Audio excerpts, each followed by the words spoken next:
Ok, bom dia. Nesse momento, pouco mais de 11 horas da manhã, estamos aqui na cidade de Redenção, sul do Pará, eu juntamente com a Ana Luísa, para fazer essa live onde vamos mostrar os bastidores desse julgamento que está sendo aguardado aí, podemos dizer, em todo o Brasil e até em outros países. Existem pessoas que estão conectadas com esse assunto. E finalmente, né, Ana, é remarcado pela terceira vez. Pelo que você levantou, Ana, realmente vai acontecer amanhã o júri? Tá tudo certo para acontecer? Bom dia, Lorivan. Bom dia a todos que nos acompanham aí de casa. Muito obrigada pela interação. Nós estamos aqui, Lorivan, comprometidos, em reportar com precisão as informações acerca desse julgamento. E sim, tudo está preparado para finalmente acontecer, após 6 anos do crime, o julgamento, onde os 5 réus irão a júri popular. Primeiro, Ana, vamos relembrar esse fato aí. Você fez um compilato aí. Esse fato realmente aconteceu no dia 9 de novembro de 2017, não é isso? Isso mesmo, Lorivan. 9 de novembro de 2017. E a Joanice Oliveira, juntamente com a missionária Francisca de Souza, foram encontradas mortas de forma brutal.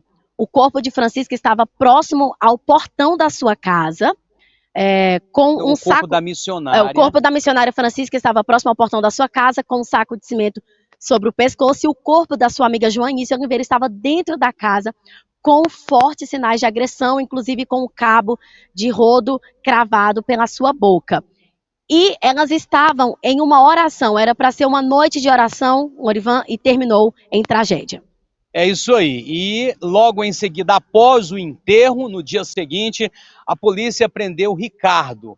Ricardo era um missionário, que era uma pessoa que ele tinha uma relação religiosa, né, que ele andava na rua oferecendo orações nas residências, tinha uma amizade muito próxima da missionária. Isso. E a população não sabe de muitos fatos, mas a imprensa, a polícia, os advogados têm conhecimento. Por exemplo, um fato que deixa muita gente, que inclusive muita gente não concorda e que deixa pessoas de boca aberta, é quando eles têm a informação de que Ricardo era amante da missionária. Ricardo era namorado da missionária Francisca, em um caso extraconjugal, porque Ricardo era casado e tinha esse caso com a missionária. Ele era namorado da missionária.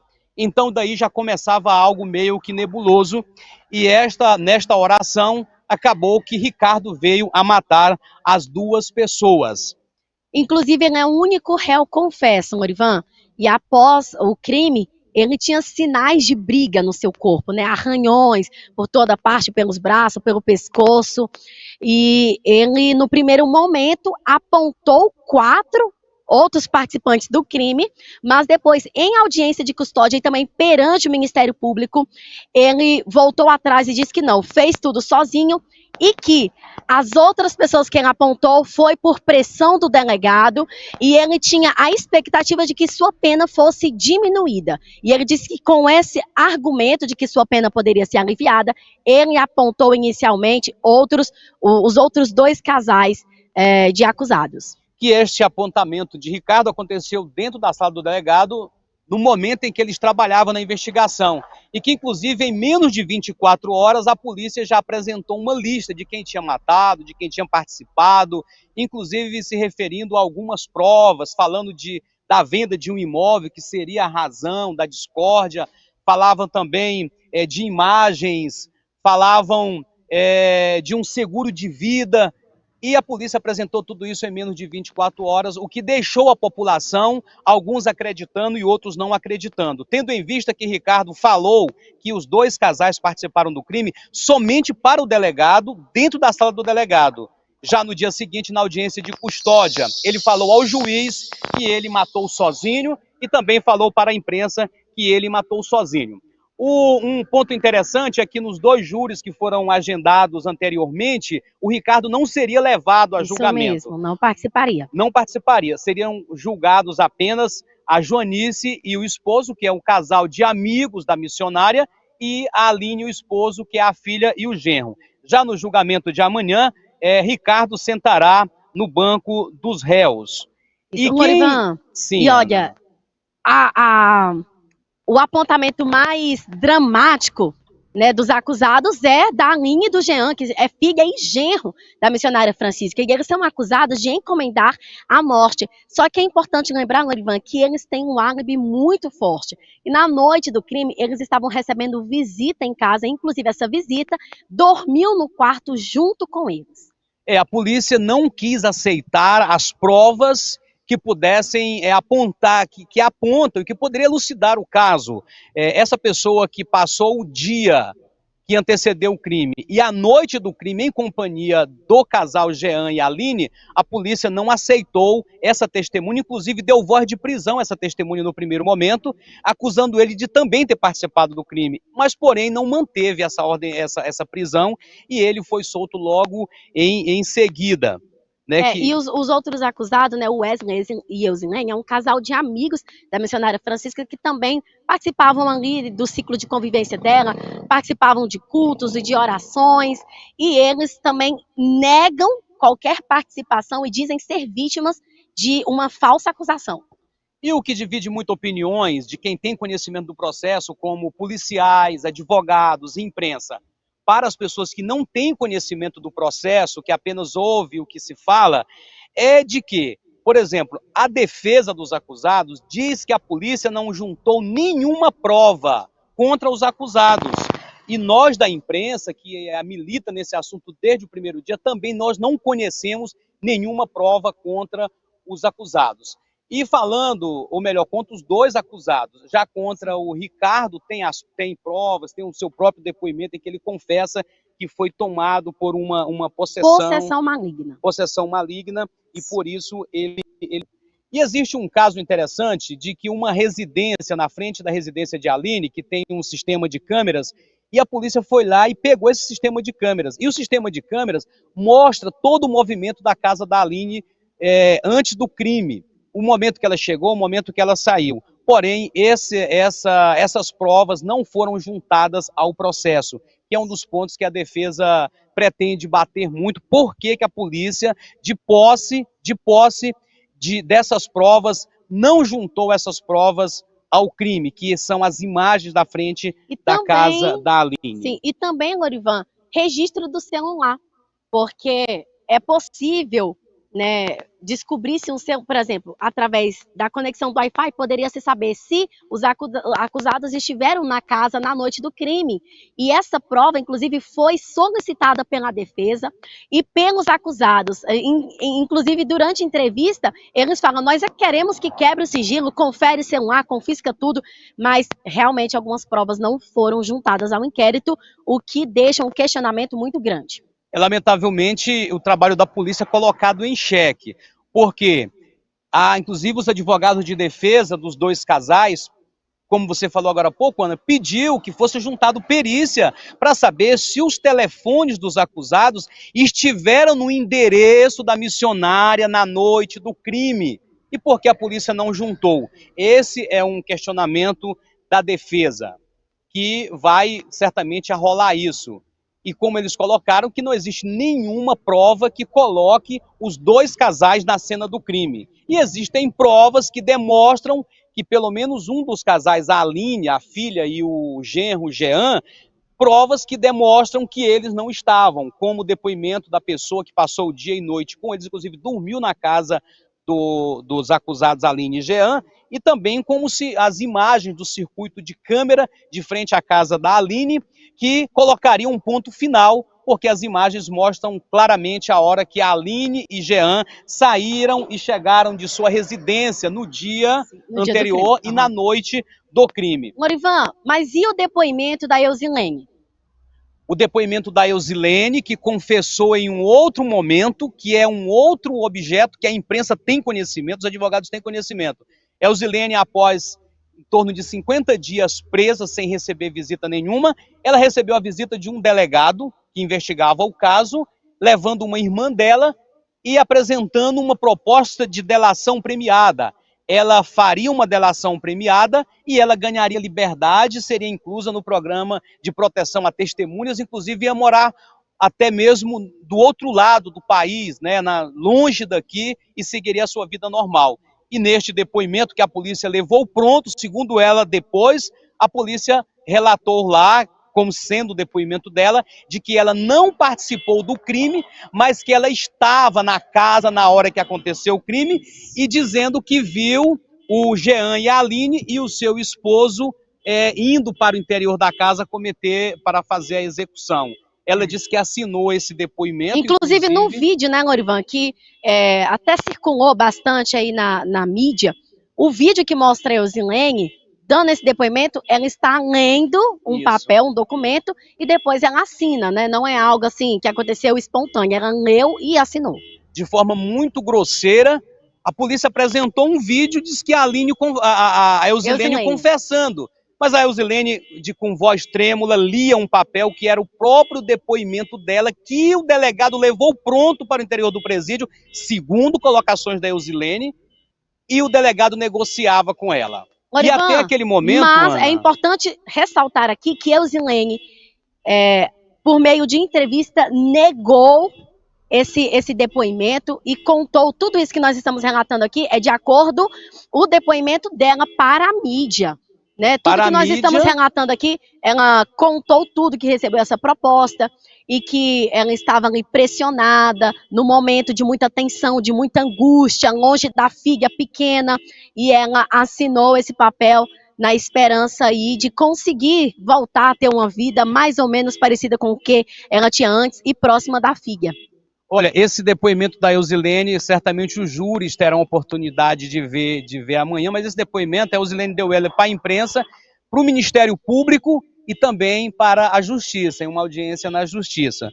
O certo, Ana, é que nós da imprensa, que às vezes é muito também criticado pela opinião pública, nós gostaríamos de ter elementos mais claros para concordar com o que a polícia colocou. Mas o jornalista, antes de ser jornalista, ele é um ser humano. E a gente tem, inclusive, um compromisso com a consciência, com a verdade. E a verdade é o que a gente vê, o que a gente apalpa. E o que a gente vê no processo é que a gente não conseguiu encontrar essas provas e que, inclusive, vai chegar a nossas mãos daqui mais um pouco, e certamente amanhã estará no júri também, o depoimento do delegado que diz para a Justiça que não teria provas contra os dois casais, mas que, porém, as evidências apontam a participação deles, né?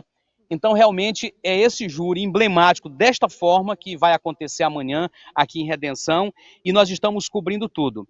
Norivan, eu gostaria de fazer uma colocação que é uma verdade triste do jornalismo.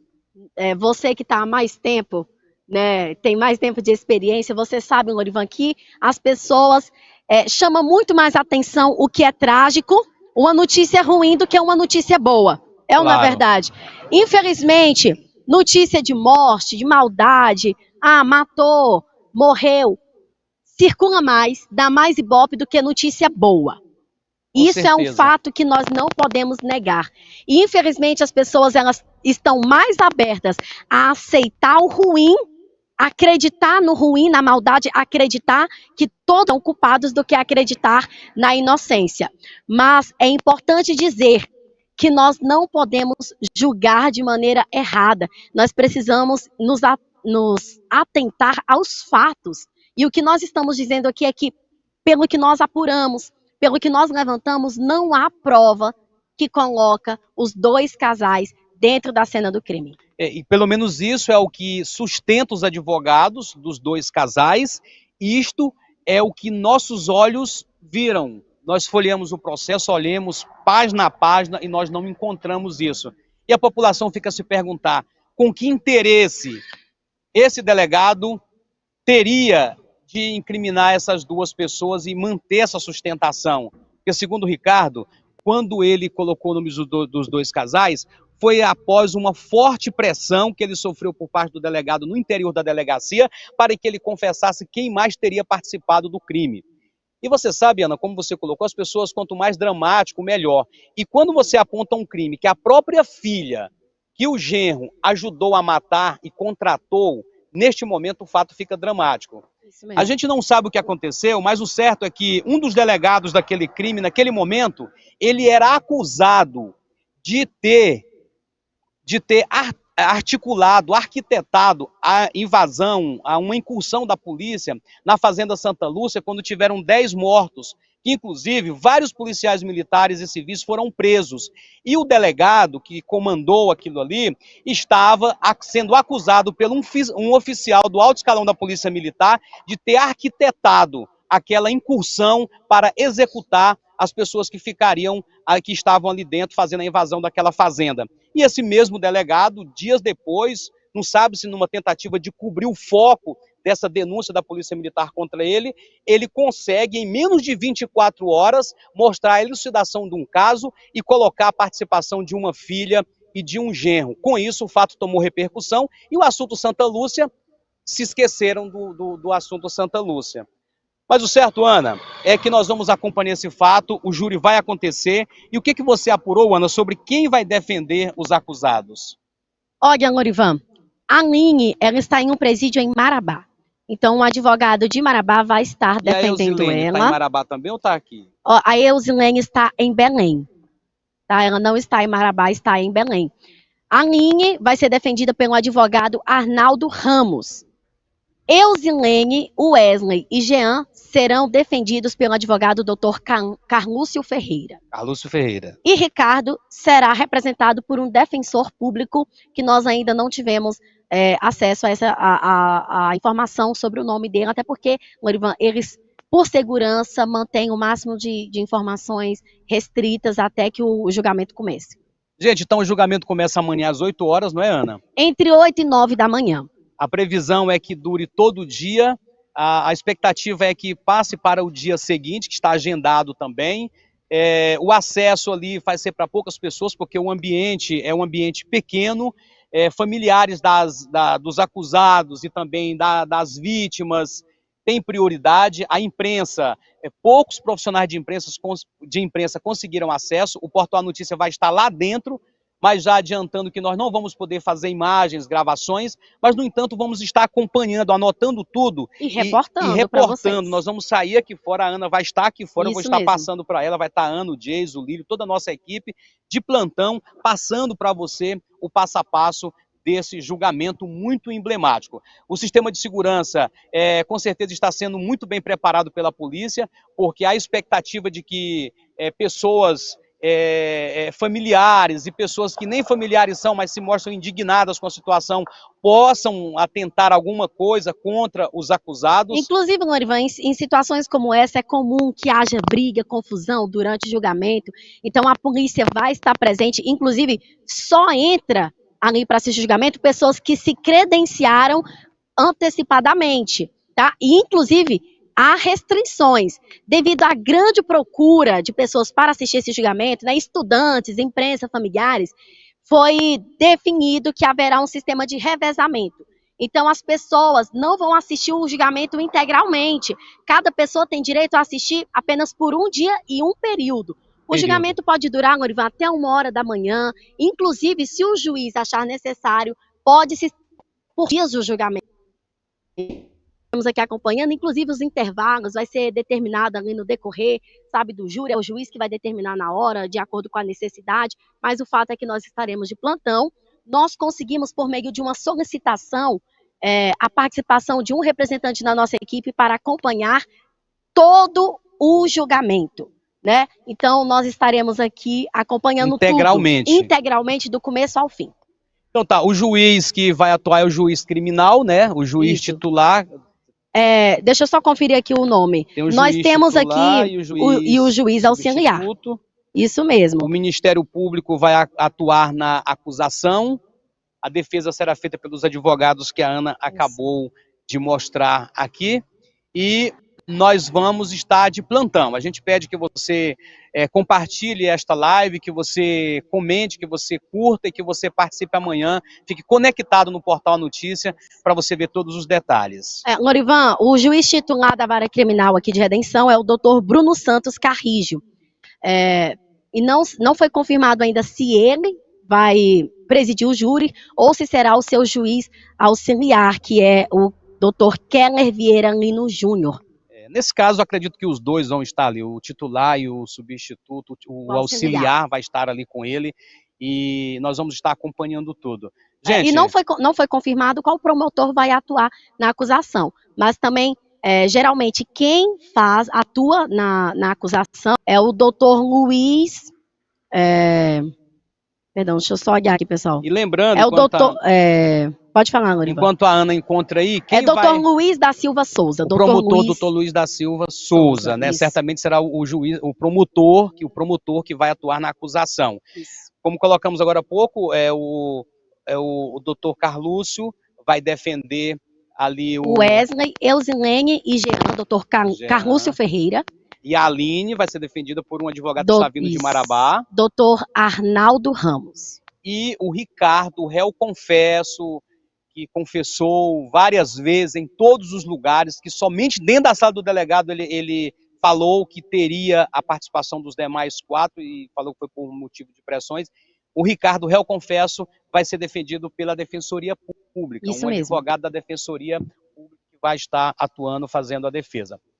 Gente, como colocamos agora há pouco, nosso papel, antes de ser jornalista, nós somos pessoas comuns e nós temos um compromisso, primeiramente, com a nossa consciência e depois com a realidade dos fatos apurados, não os fatos comentados de forma aleatória. Queremos falar que nós não acreditamos em conversas contadas, seja por juiz, seja por delegado, seja por promotor. Nós acreditamos no que os autos mostram. Porque o soberano numa situação dessa são os autos é o processo, é o que está juntado lá. E o que talvez as pessoas não saibam é que o jornalista ele também tem um papel investigativo. Então, nós temos esse compromisso de sermos responsáveis com aquilo que nós noticiamos. Então, tudo que nós falamos aqui são coisas que nós acompanhamos de perto, nós conferimos, fomos atrás, buscamos. Inclusive, o Lorivan, desde o começo, desde o ocorrido, ele acompanha de perto, tendo contato com o delegado da Polícia Civil, como superintendente, acompanhando, conversando com os familiares, conversando com testemunhas. O Lorivan, ele participou da investigação desse caso, e eu, como aluna, né, escutei tudo que o Lorivan falou, e ele me levou nas pessoas também para que eu pudesse ouvir, para que eu pudesse ter conhecimento do caso, para que eu pudesse ver, para que eu pudesse ter contato com provas, com inquérito. E nós estamos aqui reportando para vocês, porque é muito importante, eu repito novamente, como o Lorivan disse, o dramático é mais chamativo, chama mais atenção, quanto mais trágico, melhor. E as pessoas consomem mais, se envolvem mais. Só que nós precisamos, como seres humanos, entender que um crime ocorreu e sim, a justiça precisa ser feita. Quem cometeu esse crime horrível precisa pagar perante a justiça, mas não é correto que pessoas inocentes e que têm filhos e que têm sonhos, projeto e que já perderam muito, né, Lorivan? Claro. 6 anos preso, não podem pagar por um crime. Sem julgamento, a justiça deve fazer o que vai fazer amanhã, ouvir todo mundo, apurar tudo, o júri dar a decisão, a justiça decretar o que vai ser. Porque família da Joanice, família da missionária, estão sofrendo essas famílias. A família dos acusados também estão sofrendo. A opinião pública envolvida em uma redoma de histórias mal contadas. Podemos dizer com propriedade como jornalista que acompanhou os fatos do início ao fim. Esperamos que a justiça de Deus e dos homens se encontrem neste julgamento e que ao término dele, justiça realmente tenha sido feita. A gente encerra essa live agora, prometendo voltar a qualquer momento e amanhã vamos estar aqui bem cedinho, mostrando os bastidores, a chegada das autoridades, a chegada das testemunhas, a chegada dos acusados e vamos acompanhar e passar para você de primeira mão. Isso mesmo. E para vocês não perderem, é importante que vocês se inscrevam aqui no canal, ativam o lembrete, que vocês serão notificados quando entrarmos ao vivo. Vá lá, curta nossa página no Facebook, Portal AN10, nos siga no Instagram, @anoticiaportal, e nós estaremos aqui acompanhando tudo e informando vocês. Cobertura do julgamento que é digno de série de Netflix, que é o caso da missionária em Redenção, Portal A Notícia, transmitindo tudo para você que nos acompanha. Muito obrigado, a qualquer momento voltaremos com mais informações. Repórter Ana Luísa Oliveira e Lorivan Gomes para o Portal A Notícia.